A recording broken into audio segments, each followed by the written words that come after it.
কাছে কিছু আছে না নাই? কথা কয় না? শ্বশুর শ্বশুরি কন্যা কি করেন আপনারা? খালি হাসে যুবকেরা। শ্বশুর শ্বশুরি কন্যা কি করেন? হুজুর মায়ের পায়ের তলে জান্নাত, শ্বশুর শ্বশুরির পায়ের তলে কি আছে? হুজুর কইছে বাবা শ্বশুর শ্বশুরির পায়ের তলে আছে খেপাসি গাড়ি, এসি আছে, কুলার আছে, ফ্রিজ আছে। জোরে কর নাউযুবিল্লাহ। ভাই এছাড়া আছে কি? অথচ আমাদের যুবকেরা মা বাবার থেকে বেশি শ্বশুর শ্বশুরিকে তারজিহ দেয়। দেয় কি না দেয়? বাবা সামনে বসে আছে, বাবার সামনে বারবার শ্বশুরকে আব্বা আব্বা কয়া ডাক দেয়। এটা বাবার সম্মানকে হানি করা হয়।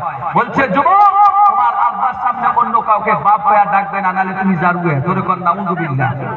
আমার ভাইরা এই পৃথিবীতে আপনার বাপের থেকে সম্মান পানেওয়ালা পৃথিবীতে কেউ নেই। আল্লাহ এবং আল্লাহ রাসূলের পরে আপনার বাপ হচ্ছে আপনার এক নম্বর মহব্বতকারী আপনার মা। জোরে কর সুবহানাল্লাহ।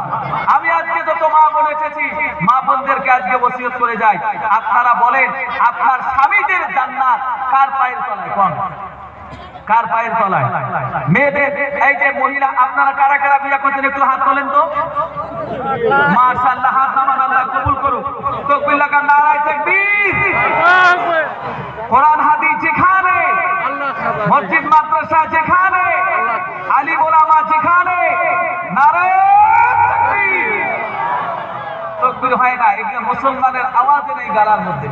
তাকবীর দেবে এরকম। গত কয়েকদিন আগে শোনেন, আজকে মুসলমানেরা বোঝে না ওলামা ইকরাম কি করে। মনে করে ওলামা ইকরামরা আন্নাকুম বা আন্নাকুম তা আন্নাকুম পড়ায় না। এই পৃথিবীতে ওলামা ইকরাম মাদ্রাসা মুক্তব মানে মুসলমানদের পৃথিবী বেঁচে থাকার একটা ওজুদ। জোরে বলুন সুবহানাল্লাহ। আমার ভাইরা খারাপ পাবেন না, শোনা ভাই আমার।